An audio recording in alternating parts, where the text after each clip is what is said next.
This week on the Digital Coffee, Google has changed its ranking algorithm and it is good news. TikTok is adding a nearby tab and podcasts everywhere. All that and more after this.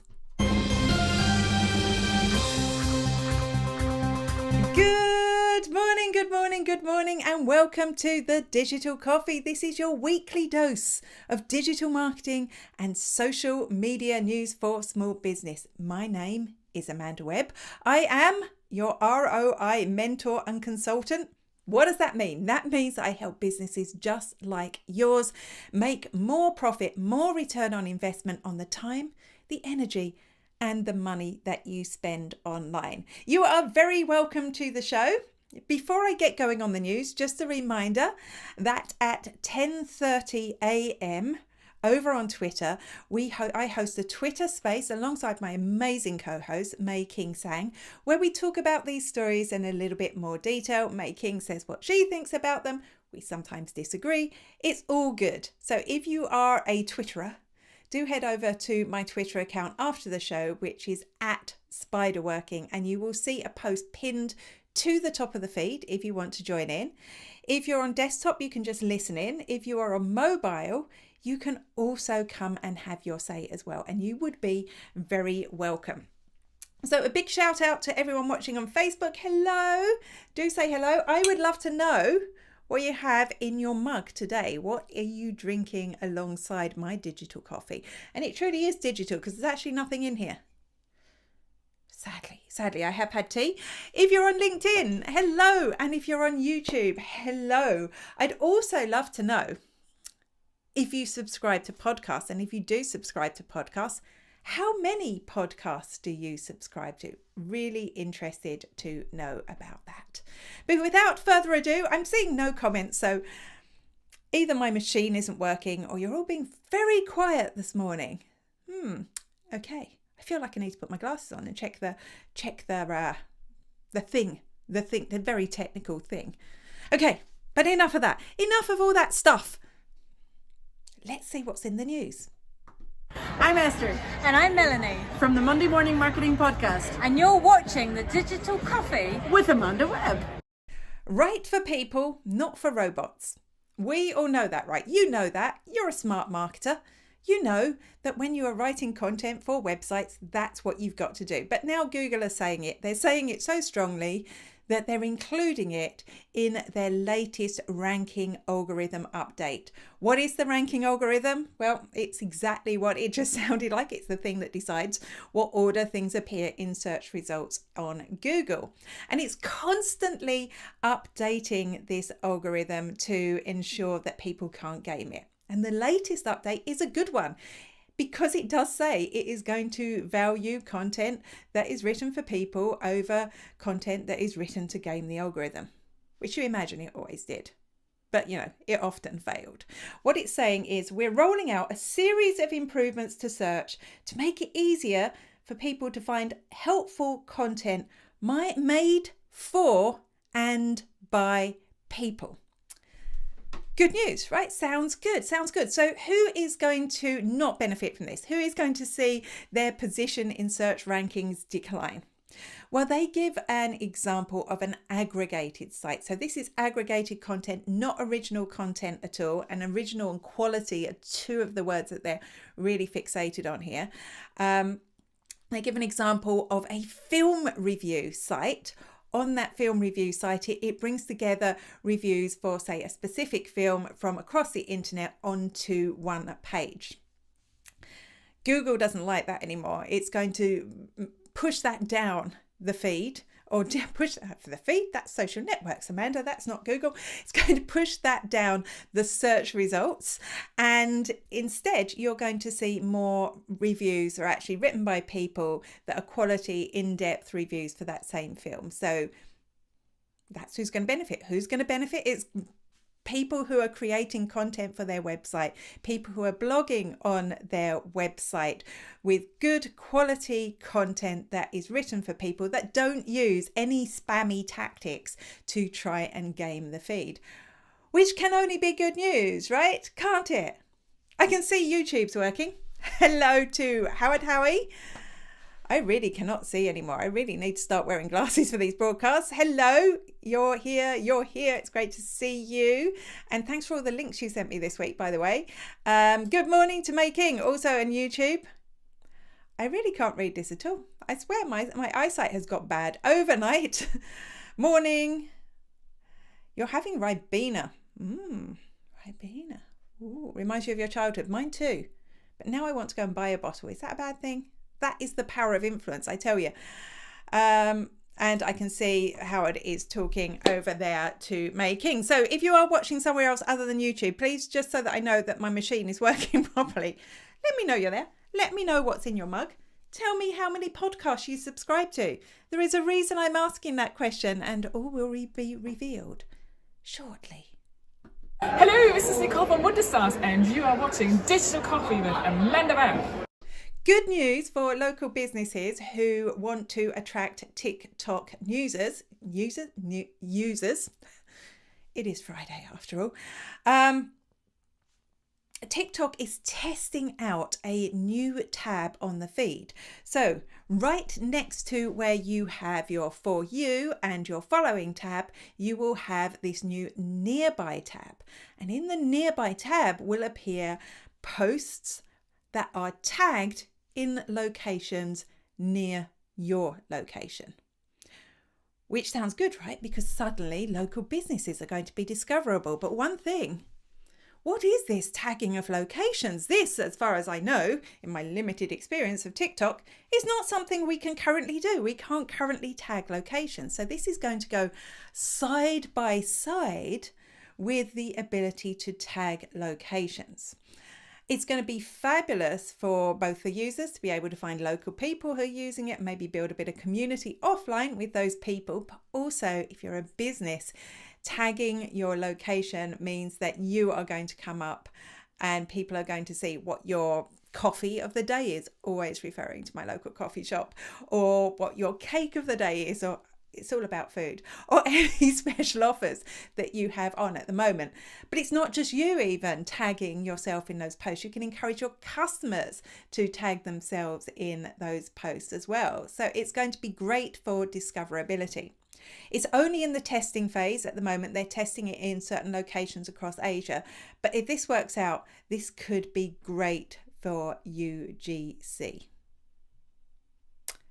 Hello, Facebook. Are you there? Hello, LinkedIn. Are you? There's people watching. I can see. Hi, Sasha Lydia from Think Outside the Bot, and you're watching the Digital Coffee with Amanda Webb. The easier it is to buy something, you caught me looking at my notes there, didn't you? The easier it is to buy something, the more stuff you're going to sell. It makes sense, doesn't it? The more barriers that you put in the way of somebody buying something, the harder it is for them to buy, the less stuff you're going to sell. It's logical, isn't it? And one of the big barriers, particularly when you're posting to social networks, even if you're using the shopping on social networks, is that the checkout process tends to happen on your website or on PayPal or somewhere else. And that's a big bit of friction for people to overcome. They're leaving your website, the website they're on, it takes ages to load, and then they have to do a whole lot of stuff. So one thing or one app that has been very creative in the way to make this smoother has been Spotify. They have been working with the likes of Facebook to make seamless checkout within Facebook itself for the United States, not within Ireland. And now the next one, the one they're working on now, is Pinterest. Shopify is partnering with Pinterest to offer seamless checkout on the app, which I think is epic. I think this is huge. I think this is, did I say epic and huge? I did already. So this will mean that Pinterest, we know Pinterest is already a big place for shopping, for discovery, for search, but now this whole process is going to be made easier. They have done some studies on this, of course, because they want people to use it. They have noted that they've seen a 2.7% lift in checkouts when they implemented this. So that doesn't sound huge. Obviously, if you're not selling at a high volume, it's going to be ages to get that 2.7% extra. But if you are selling a high volume product, this would make a real difference to your business, which I think is great. I still think it's only YouTube that's working today. Honestly, there is nobody over on Facebook, nobody on LinkedIn. Good morning, Deirdre. Great to see you. If anyone wants to check for me to see if it's working, we'd normally have a lot of people watching on Facebook. That's all I'm saying. Great to see you here, Deirdre. Thanks for joining us. It's great to have you. This is Making Sang, First Name Making from the Firma Creator, and you have been watching the Digital Coffee Show with Amanda Webb. LinkedIn have just published a blog post talking a little bit more about how the LinkedIn feed algorithm works. So that is the thing that decides what posts you see from all the people you follow and all the other pieces within LinkedIn. Now, I'm going to preempt this story by saying this is nothing new. This is what you expect, but I think it's always good to review and look at the algorithms and how they work. So the key highlights from this blog post, which I will post a link in the comments afterwards, is number one, it learns your interests over time by the way that you engage on LinkedIn, the people you connect with, the people you follow, the people and the pages that you engage with, the content that you engage with. It guesses your interests from that, and it will use that to try and improve your feed and show you more of the kind of stuff that you are interested in. Secondly, it filters out low quality and unsafe content. Yeah, we don't know what that means, although they did talk about it recently. And thirdly, if you want a better feed, you have control. So what do? If you go into LinkedIn and you're not seeing content that you think is helpful in any way, what can you do? Well, firstly, be choosy about who you connect with and who you follow, because a lot of the algorithm is based on that. Secondly, when you see content in your feed that you like, give it a like. Obviously, don't react to it if you don't like it. Give it a comment, give it a share, just engage with it in some way. And that means you'll see more content similar to that in the future. There's also 3 little dots at the top of each post, so you can tell LinkedIn if you're not interested in that sort of content. So like I said, nothing groundbreaking there, nothing groundbreaking at all, but it does show that you have some amount of control over that feed becoming the feed you want it to be. I'm all discombobulated over nobody being on Facebook. Hi, I'm Danielle from Redbow, and you're watching The Digital Coffee with Amanda Webb. YouTube is testing in America, because everything gets tested in America, apart from TikTok, of course, a podcast page. Now, why would YouTube have a podcast page? Well, if you're not a big YouTuber, you may have missed that a lot of people, well, firstly, podcasts can be video as well as audio. That used to be a bigger thing that is now. I think we just think podcasts are audio. A lot of people will record, when they're recording their podcast, they'll record a video of them doing their podcast. So that's a thing. And other people will repurpose their podcast. You know, they might put up a single image or some rotating images and publish their podcast that way on YouTube.